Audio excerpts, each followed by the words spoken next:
अरे वो एक पिता है और तुम एक पुत्र हो, और ये बात तुमको जब मालूम पड़ेगी जब तुम पिता बना। बोली गोविंद भगवान की।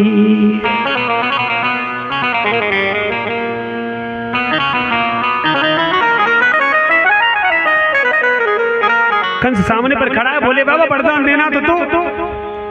बोले ना, तो बोले भैया वरदान देने बंद कर दें, फालतू वरदान ले जाओ फिर मुझे परेशान जाओ। कंस उदास हो गया, बाबा वरदान नहीं दोगे, देख और कुछ मांग ले, कितने वरदान। तो बाबा सुनो, पृथ्वी के अंदर जितनी भी जल थर जीव जंतु नर पशु पक्षी, किसी के माध्यम से मेरी मृत्यु ना। बोले ना, तो बोले तथास्तु, ऐसा ही होगा जो।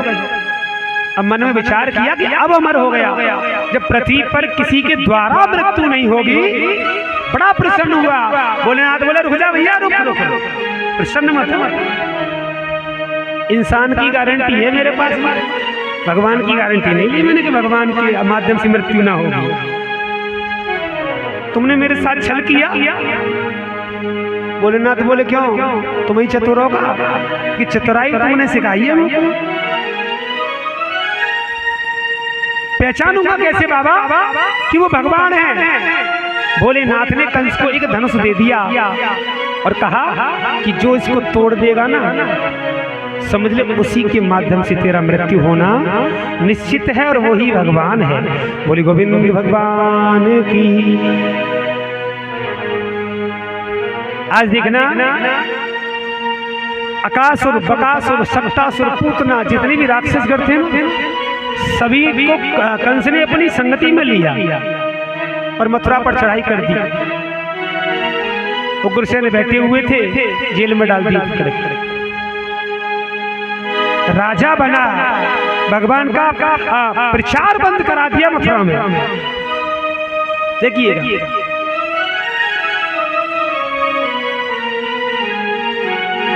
पूजा पाठ होती है कंस के नाम की।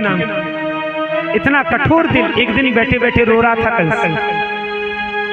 पहरेदार बोले प्रभु आप तो बड़े बलवान हैं, पर आप रो रहे हो। कंस देवक की पुत्री थी, देवकी, बड़ा प्रेम करता था। अब मन में विचार कर रहा कि इसका विवाह कहीं ऐसा करूं कि इसको कष्ट ना हो।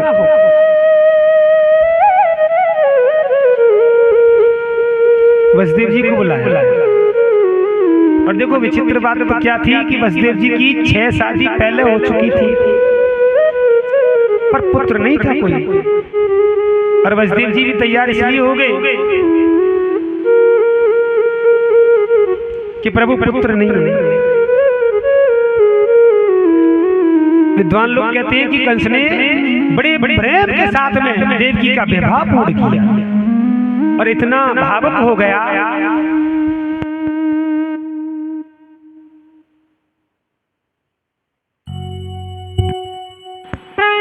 जय हो, जय हो। अब इतना भावुक हो गया कि मन सोच रहा कि खुद इसको विदा किया जाए। भगवान सोचने लगी कि दया आ गई इसको, अगर इसको दया आ गई तो फिर जाना कठिन हो जाएगा। गोविंद के माध्यम से आकाश से आवाज आती कि जिसको प्रेम के साथ में विदा कर रहा है ना, अष्टम पुत्र इसका काल है। रथ रोक दिया। अच्छा, देवकी की तरफ मुड़ करके देखा ना कि कितना प्रेम तुझसे करता था, तू मेरे काल को जन्म देगी। केस पकड़ के नीचे खींच दिया, मारने का प्रयास किया। वसुदेव जी सामने पर निकल के आ गए। सुनो कंस, तुमसे कहीं ज्यादा अधिकार है मेरा इस पर, मार नहीं सकते आप इसको। अगर आपको पुत्र चाहिए ना तो पुत्र आपको मिल सकता है। दोनों को पकड़ा, जेल में डाल दिया।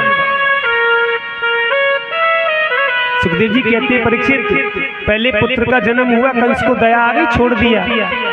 नारद जी का आगमन हुआ, नारद जी कहते कंस देवकी के गर्भ से कोई पुत्र नहीं हुआ। हाँ हुआ है महाराज, पर वो पहला है, मुझे तो 8वें से वह है ना।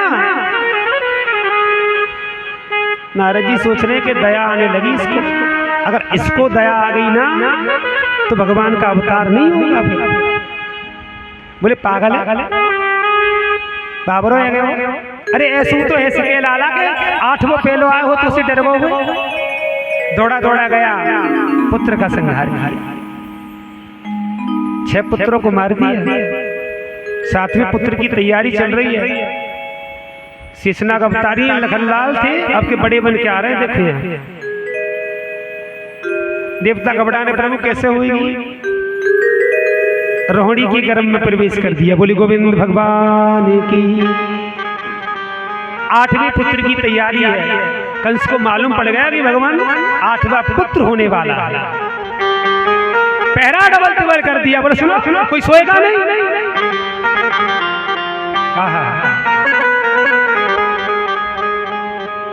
भादों की रात्रि है, भौरे गूंज रहे हैं, तारे टिमटिमा रहे हैं, देखना। और भगवान ने चतुर्भुजी रूप दर्शन दिए, मैया मैं आ रहा हूं।